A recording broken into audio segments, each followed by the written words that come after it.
So I wanted to talk today about the bad side of desire. And this video is really inspired by an amazing client call that I just had, where we dove deep into the subconscious and we really found the fact that desire is limiting us. And I see this so much in my life, and I see it so much in my clients' life that I feel like it's really important to talk about because we quite often see desire as this beautiful thing that we need to manifest. And actually, what a lot of people don't realize, that I would love a lot of people to realize, is sometimes desire can become unhealthy and it can become something that is blocking us and really limiting us. And a really good example of this is, on social media, where there is this desire, there is this yearning, there is this making people want things. So desire is the vibration of wanting. And don't get me wrong, like wanting things is so beautiful. Wanting things is so important because it can help us like take action, bring and make and create the life of our dreams. Desire is a really important thing to have, but it is also an important thing to detach from, because the issue is when we desire things so badly, we create this expectation, we create this yearning, we create this wanting, and it almost insinuates or tells the universe that we're in lack and that we don't have this thing that we are desiring. And it can almost create a bit of a loop. So here's the pattern that I quite often see, which is we desire something, we really want something, and there's this wanting and there's this yearning and expectation. We don't always get the things that we desire.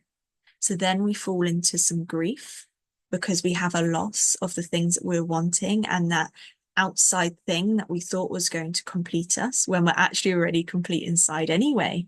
So we go from desire to grief. And then sometimes people within the cycle can also feel anger. So we can go between desire, grief, and anger and frustration because we're not getting this thing that we're desiring. And we can be in this never ending loop.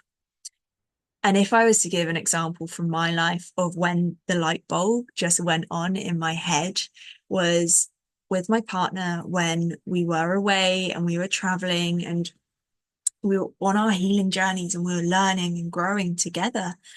And I would really want him to join this healing path that I was on. And every time we would have an argument, I'd even remember this time that we were sitting on the beach and I just so wanted him to take my course, to take the path that I was taking, to learn everything that I was learning, because in my head, I had this egoic desire story that of course he wants to heal. Who shouldn't be taking this path? My partner should be doing this. And it really took for me to surrender that desire.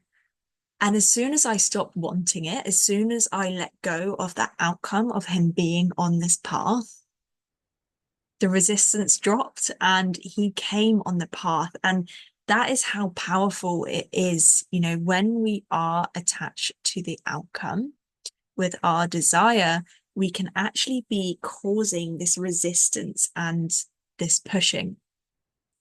And this is something that I do with all of my clients. So we're learning about the different vibrations that we're carrying, and desire is one of them. And something that I really like to do with my clients is to imagine their most healed self, imagine themselves, or imagine yourself without any limitations, without all of these heavy emotional feelings like fear and anger, and really picture that. And that is our desire, is picturing ourselves and wanting that healed version of ourselves. But can we let go of that outcome? And can we trust and understand that whatever will happen is meant for us. And this is exactly what just happened in my client session. So we actually went really deep into this, and we saw that the desire for the session to be a certain way, the desire to find our higher self, to find our best possible self, was actually what was blocking us from finding our best possible version of ourselves. So I think my key message today is to understand the vibration of desire and understanding that wanting things is absolutely beautiful. And yes, we need to do that to manifest the life of our dreams, to manifest how we want to feel. We need to have that wantingness and that willingness to get there. But we also need to surrender and detach from the outcome. And in doing this, it doesn't mean giving up. It doesn't mean not doing anything. Of course, we still need to sow the seeds.